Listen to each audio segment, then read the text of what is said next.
Hey guys, I'm Amy. I'm a performance and nutrition coach. I'm here to give you some tips on how to optimize your physique, your fitness, and your health. Let's start by working out your lean body mass. So the amount of weight that you hold without body fat.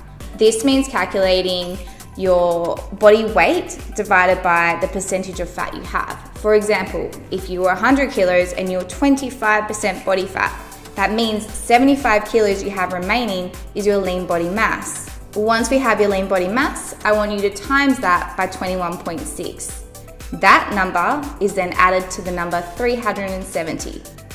The answer that you receive for that is your total amount of calories for your basal metabolic rate.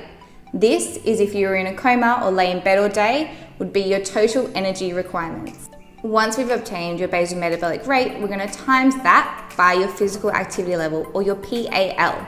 If you only complete light activity per day, you don't have an active job, and you don't do much resistance training, you're going to times your BMR calories by 1.6. If you're someone who does a moderate amount of activity, but not overly excessive exercise, or a job that doesn't have too much endurance or lifting, I want you to times that number by 1.8.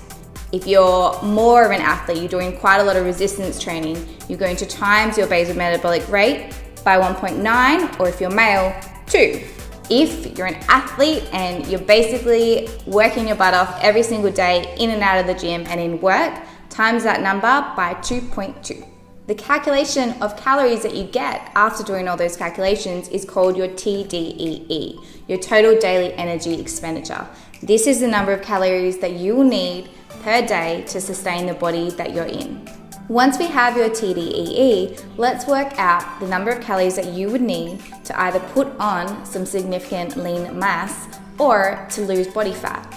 If you're someone who's quite a hard gainer, you might need to increase your calories in surplus of about 20%. However, if you're someone who is easy to put on body fat, that surplus may only be 5%. For wanting to lose fat, if you're someone who is a hard gainer and tries hard but always seems to lose muscle mass, you might only go into about a 5% deficit. If on the opposite end of the spectrum, that you find it really hard to lose body fat, then you might go to more of a 20% surplus. You do not need to be dieting on such a severe deficit or a 1200 calorie diet.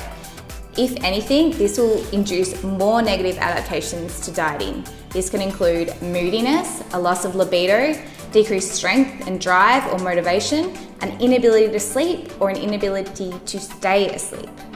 Once you've worked out your calculations, you're in a better position to know how much you should be eating in order to achieve your fitness and your physique goals.